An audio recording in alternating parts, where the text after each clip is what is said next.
Hey there, I'm Nol Honig, freelance motion designer, award-winning teacher, and occasionally a guy who wears ties. In this quick video, I'm going to show you 3 tips to instantly improve your work in After Effects. If you're just starting out, this is definitely for you.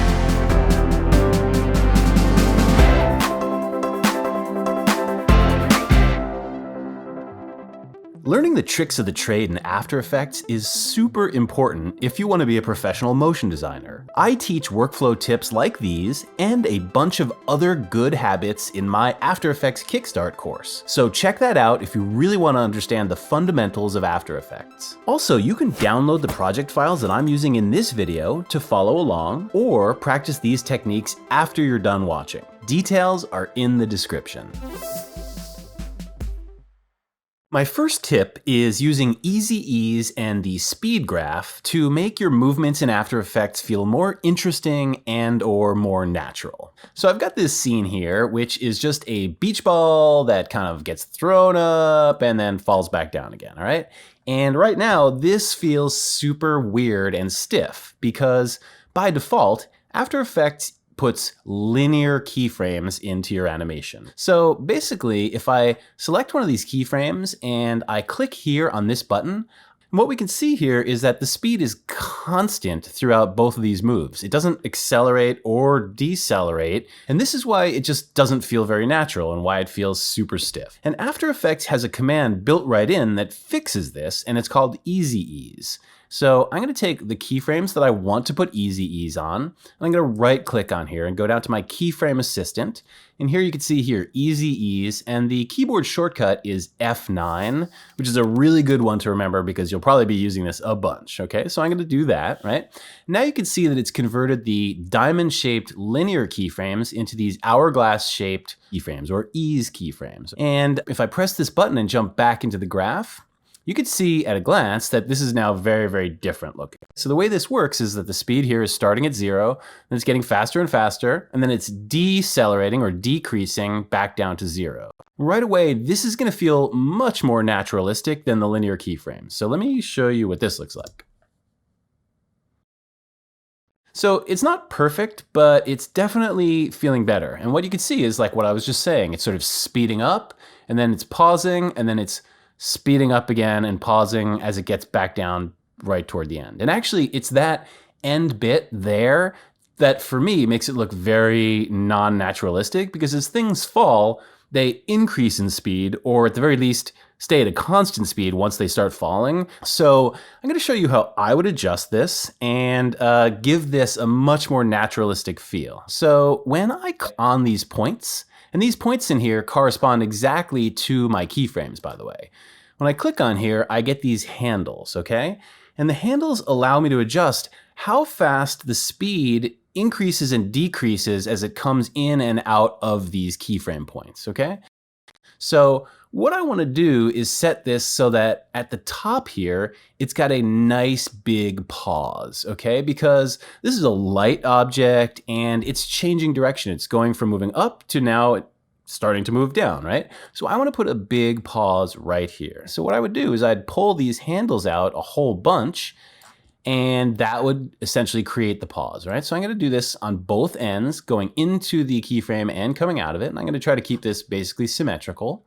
And then right here at the beginning, I don't want this to start slow and then get faster. I want it to be moving quickly right away. Like somebody just let go of it out of their hand, and the force of their arm moving up is making this move really quickly, okay? In fact, it's at its fastest part right at the start. So I'm going to select this and I'm going to drag this back until this peak is starting right here at the beginning, okay?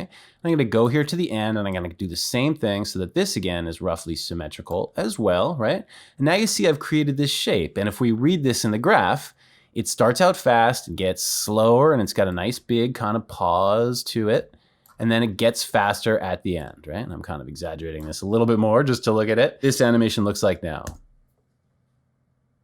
Yeah, and it's completely different, right? Just because of those adjustments. And now it actually feels kind of like a beach ball. And it wasn't hard. You just kind of had to consider how it should move and then make these adjustments accordingly.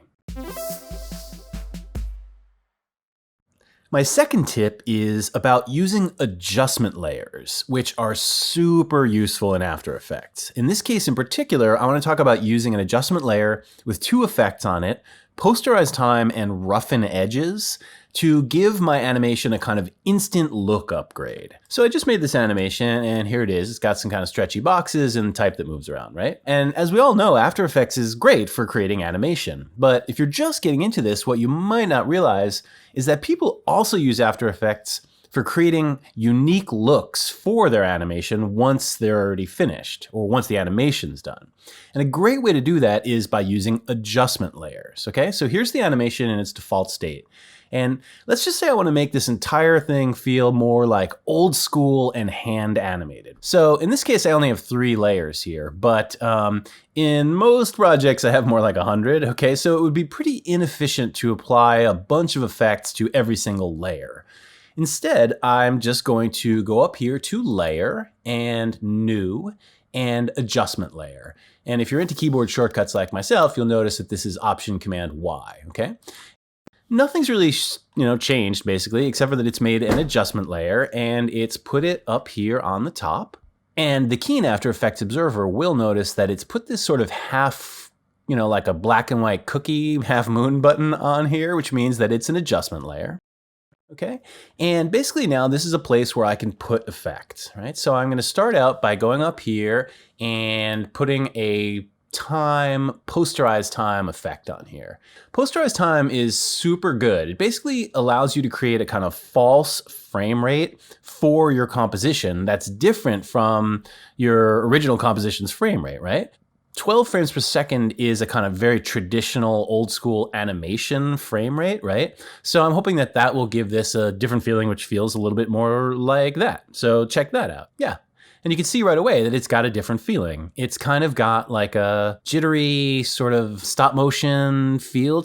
Basically what it's doing is it's just displaying each frame a certain number of times. Rather than changing on each frame, it's like holding each frame, in this case like 3 frames, and then it changes, and then it holds, and then it changes, right? So it gives it more this kind of staccato jittery feeling, which is actually quite pleasant. I really like the way it looks. And I should point out, by the way, about adjustment layers, that they only affect things that are below them in the order stack and not things that are above them. So now, just to keep this nice and tidy, I'm going to name this Posterize Time, okay? And now I want to create a new adjustment layer. So new layer, new adjustment layer, okay? And I want to put this one, in fact I have to, underneath the posterized time, like I was just talking about, because I want the next effect that I'm going to put on here to be affected by the posterized time. And that effect is here under Stylize, Roughen Edges. And when I put this on, right away, you can see that it's given the type and the boxes here, instead of the kind of hard lines that they originally had, it's given them a nice kind of organic weirdness to them, right? So it's sort of aged them or kind of weathered them a little bit. So in this case, it's going to give this plus the posterized time, it's just going to give a really nice kind of handmade quality to this, right? And so automatically it looks like, I don't know, some like 1890s weather-beaten ship animation or something. I don't know. So,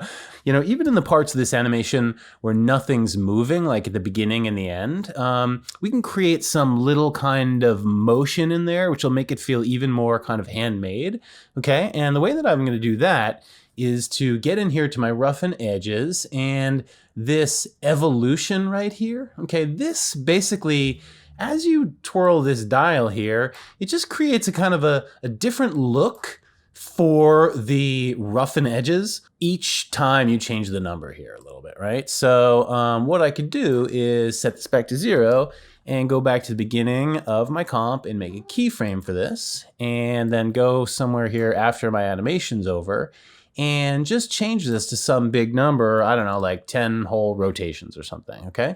And remember, because this is underneath the posterized time adjustment, it won't be that crazy, right? And in fact, I should also name this Roughen Edges, just to be nice and neat, okay? And let's check out what this looks like.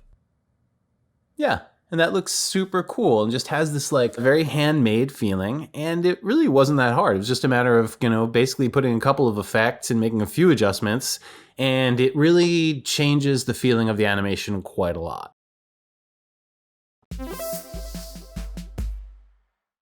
Tip number 3 isn't really an effect or a technique or something kind of cool like that. Instead, I want to talk about an idea. The idea is basically that if you need to hide or finesse an abrupt change on screen, the best time and the best way to do that is to do it while the objects are moving quickly. Just say you have the word yes and you want to change it into the word no. Let me demonstrate to you one way that I think you could do this and kind of hide that change, all right? So first thing I'm gonna do is I'm just gonna make a quick animation with the word yes, and I'm gonna kind of have it start over here, and whoops, I'm just gonna, I don't know, go 15 frames, and I'm gonna move this over here, okay? And then I'm gonna take these keyframes, and I'm gonna copy it here, and I'm gonna paste it onto the no. So right now they're just both moving together, okay? And I'm actually gonna press U to show my keyframes. I'm gonna move this back a little bit so there's a little bit of head and tail on the animation. And then I'm going to press F9 to put easy ease on those keyframes. You remember that from earlier. And then basically I'm gonna jump into the graph editor again by pressing this button. And now we can see the familiar hump of the ease keyframes in the speed graph, right? As I was saying before, the best place to hide this change that I'm gonna animate is while it's moving the fastest. And so the way to really emphasize that or to hide that even better is to have this move even faster here in the middle. So what I'm gonna do is take this handle here and pull this so that this is, I'm not gonna crank it up to 100%, but to like 90% influence there, something like that. I'm gonna do the same on the other side, okay, 90% influence. And now you can see here that sort of between this frame and this frame, it's moving the fastest. Because as you remember from before in the speed graph, the bottom line here is 0, and it just gets faster as it goes up. So it's slow or stopped here, and then it's slowly getting faster and faster and faster. And here is the peak of this animation. If I take my word yes now and trim this right here at that peak, and then move one more frame, and then trim the word no so that it starts right here, right? I've now trimmed this right at that point where it is moving fastest, as you remember, right? Now it should look like this.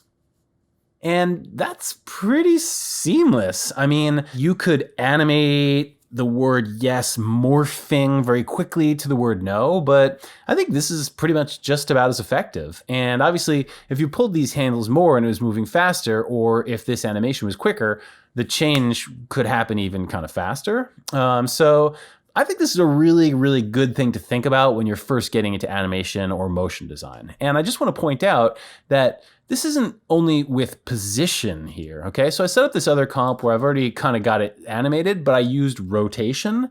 I kind of did the same thing. I just switched it from one to the other while it was at the fastest rotation point in the animation.